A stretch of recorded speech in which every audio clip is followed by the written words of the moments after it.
All right, Saber family, this is yet another review of Starfall Ascension install for the Saber Museum. This one looks just like the last one I did, but a different install.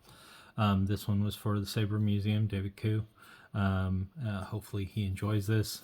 He kind of gave me free reign and said, hey, do a lot of Greeblies and Greebly design, and I did just that. In fact, I'm doing another one, as you see back here, for another customer, Spencer Socks, that is highly interested in doing one as well, but his is in copper. That being said, Saber's already on. Let's take a look at the chassis and see how it looks. Hopefully it doesn't fire up, given that it is still on. But here you go. You've already seen the hilt prior, but just figured I'd go through and show the 3D etching on the chassis and how nice it is. Battery covers come off fairly easily by just pulling off very large magnets to forcefully hold it on as well. I did add a retention screw just because it needed it, and glued down the glass eye because it rattles. With default, shaved also these screws just a hair so that it doesn't rub against the chassis. So just minor things to make sure that it is just right for David. That being said, let's get into the actual chassis because you've already seen the hilt itself 2 different times. So let's pull the chassis out. Let's take a look at it.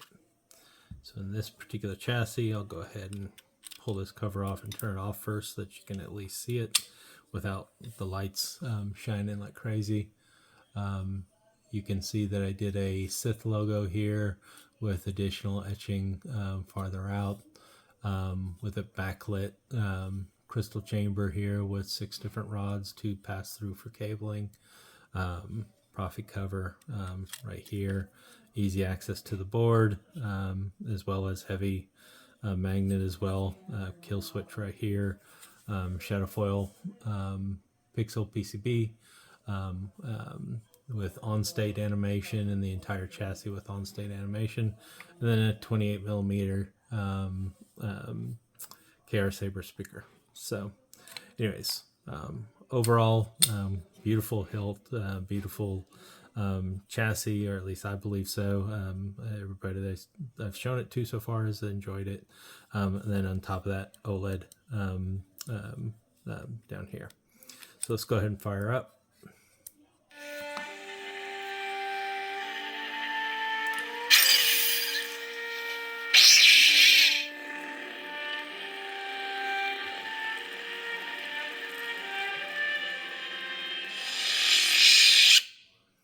And so on this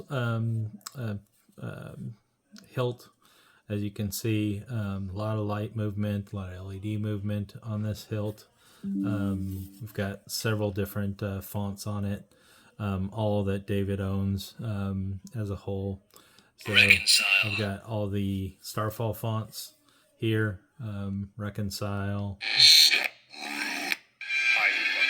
Hero's Journey. Lots of different movement. All these blades are subbladed all over the place for different accent movement, including the pixel emitter PCB, but as well not only the Starfall sound fonts, but I also included a couple of the standard AliExpress fonts that I get on the board when it first gets to me, and just did some custom blade styles on them that I just built. One of them being thanks to FET 263, the rotating rainbow fire crystal or fire blade. I thought that was pretty cool, and David asked for some changing colors. And then also thanks to Gerald, because David sent me the Alkalite fonts and the Jedi Party Saber font set for his build, but Gerald had already done all the work along with Chris Skinner to already program all of these blades here with just awesome font movement. So and light movement. So Gerald did a fantastic job on all of this. So I just utilize them just as is. So just absolutely gorgeous. My name is Jord Fandar, Knight of the Jedi Odin. Hopefully you guys all enjoy this, and at the end of the day, it's got all the Acolyte fonts on it and the Party Saber fonts. And then finally power and back to the original Ascension font and Alliance and Legacy fonts. So there you go. Thank you very much for watching. Talk to you guys later. Bye-bye.